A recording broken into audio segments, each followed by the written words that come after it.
Hello everybody, welcome back to Engines of VIA. Like I said and promised last week, this week we will be doing the F40PH-2d. So last week's video took me over a total of 12 hours to edit. Yeah, I pretty much died while doing it. I finished last week's video only 2 days before it was due to be out. Now with this video, I am writing the script only 4 days before it needs to be out. But anyways, let's talk about the next episode, shall we? So I am caught up if I want to do VIA's RDCs or the turbo trains next. I am heavily considering doing the turbo train, but it might end up like the third episode. I mean that as in, there is a huge lack of information on the turbo train, unlike the RDCs, which were extremely well documented and known. So I can either give you a possibly disappointing video after 2 good videos, or I could give you 3 good and well-known locomotives in a row. Actually, after sitting around for a bit, I have decided that the next episode will be the turbo train. After we do the turbo train, then we will do the RDC, and for the final episode of Engines of VIA, we will do the Bombardier Light Rapid Comfortable.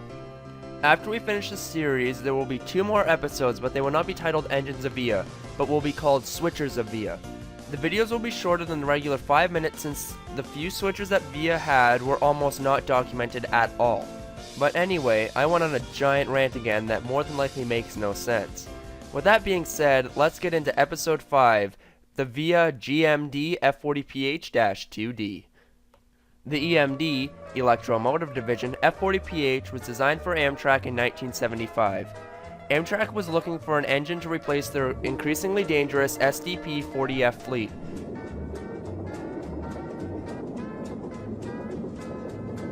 Check out Amtrak Guide 365's first episode of Engines of Amtrak.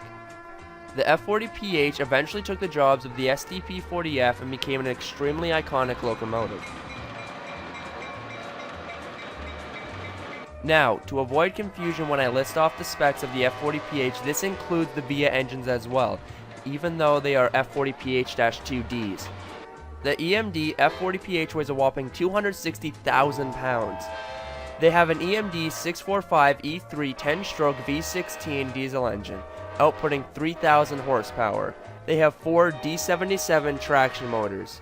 The units were built between 1975 and 1992.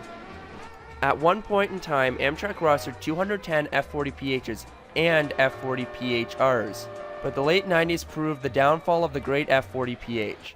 Amtrak sidelined the last F40 on their fleet sometime in early 2002. They had an extremely long and very successful career while operating with Amtrak. However, the legend still lives on Amtrak, with 22 F40PHs being converted into NPCUs, non-power control units, between 1996 and 2007. But the company that kept the F40PH original for the longest time was VIA Rail. VIA Rail ordered 58 GMDD General Motors Diesel Division GPA-30As, F40PH-2Ds. They were delivered to VIA between 1987 and 1989. The F40PHs were ordered in VIA's Ghost-esque scheme, or more commonly known as delivery scheme. They matched the previously ordered LRC schemes. The F40PH-2d was the pride of the VIA fleet.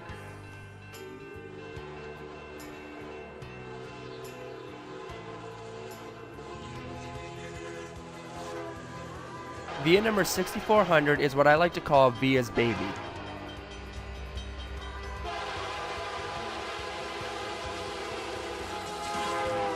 VIA's 6400 was the first engine ever to be wrapped with an advertisement.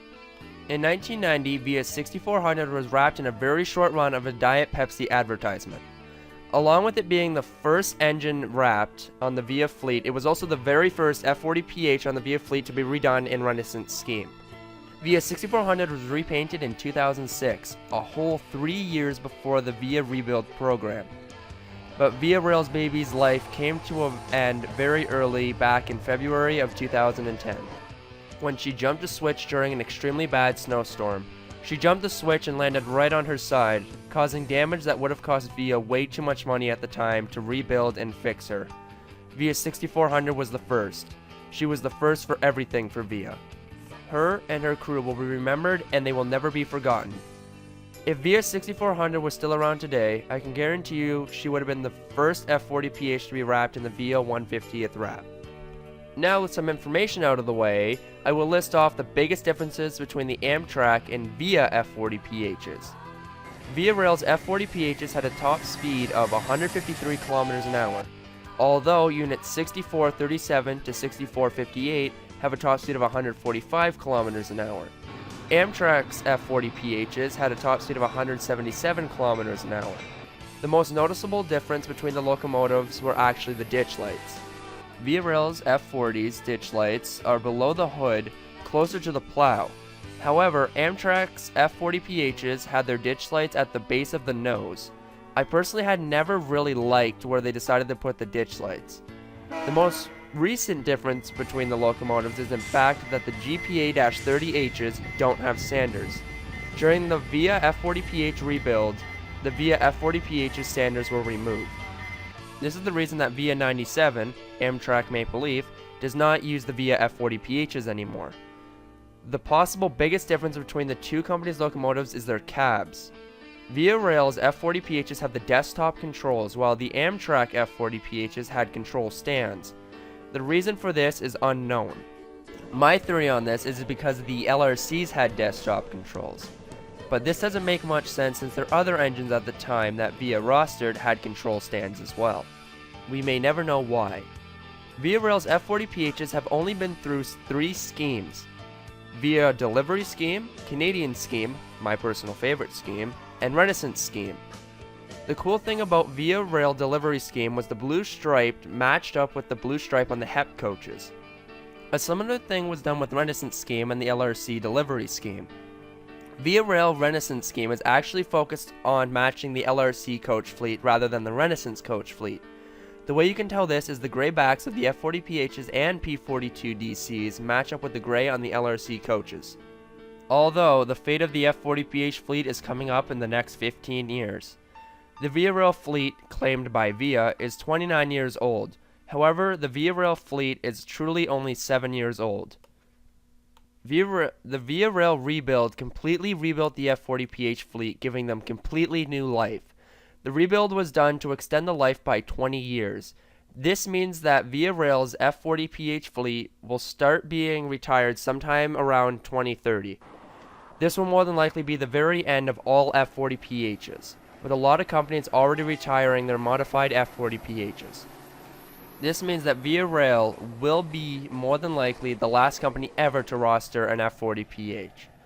But like all great things, their life must come to an end eventually. So let's just hope they can fit one more scheme in before the official retirement.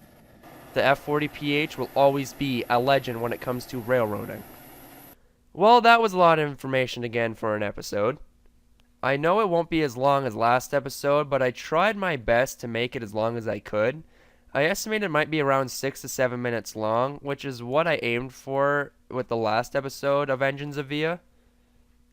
It's hard to believe that this series is going to come to an end very soon, with only 3 more engines to do. But I'll think of something to take the place of Engines of Via. But anyway, I hope that you guys did enjoy this episode. If I sounded a little off, I'm a little under the weather. But who cares? I need to get this episode done in 3 days. Anyway, I will see you guys in the next episode of Engines of Via.